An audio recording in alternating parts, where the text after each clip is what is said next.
Hi, this is Mardy once again and welcome to my channel.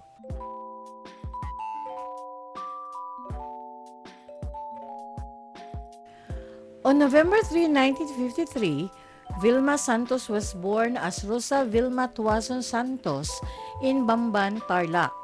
She is a renowned Filipino actress and politician, often referred to as the star of all seasons due to her enduring success in the film and television industry. If you are new to my YouTube channel, please don't forget to like, comment, and subscribe. At para updated kayo sa mga susunod kong videos, please click the bell notification below. At sana po, don't skip the ads and please watch until the end of my video. Sinimula ni Vilma Santos ang kanyang karera sa pag-arte sa edad na siyam sa pelikudang Trudy's Liit in 1963 na nakakuha sa kanya ng FAMAS Best Actress Award. Ang kanyang karera ay sumasaklaw sa loob ng 6 na dekada, kung saan siya ay gumanap ng mga dramatikong papel sa pelikula at telebisyon sa Pilipinas. Nagpakita siya ng malawak na hanay ng mga award-winning na tungkulin at naging pare-pareho ang box office draw sa kabila ng halos 6 na dekada sa industriya. Nanalo siya ng FAMAS Award para sa pinakamahusay na aktres para sa kanyang 2 papel sa Dama de Noche noong 1972.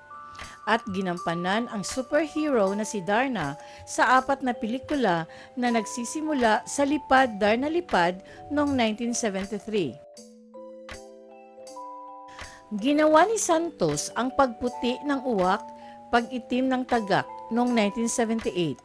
Nanalo ng FAMAS Award para sa pinakamahusay na larawan at Gawad Urian para sa pinakamahusay na pelikula. Siya ay tinaguriang pinakamatagumpay na Pilipinong artista sa pelikula at telebisyon sa lahat ng panahon. Vilma Santos has an extensive filmography with numerous notable films. These films showcase Vilma Santos' versatility and talent as an actress, earning her the title of Star for All Seasons. In the late 1990s, Santos ventured into politics. She served as the mayor of Lipa City for 3 consecutive terms, from June 30, 1998 to June 30, 2007.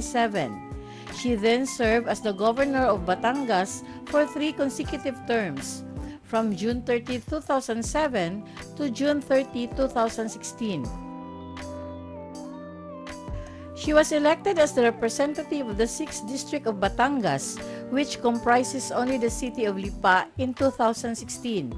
She also served as the House Deputy Speaker from 2019 to 2022 and as the representative of Batangas 6th District from 2016 to 2022. Si Vilma Santos ay kinasal kay Eduardo Manzano, kung saan mayroon siyang anak na nagngangalang Luis Philip. Nauwi sa hiwalayan ang kasal nila ni Manzano. Nang maglaon, pinakasalan niya si Ralph Recto, isang mayamang politiko na naging senador. May anak silang si Ryan Christian. Ang matatag na tagumpay ni Vilma Santos Recto sa parehong entertainment industry at politika ay isang patunay ng kanyang versatility at dedikasyon.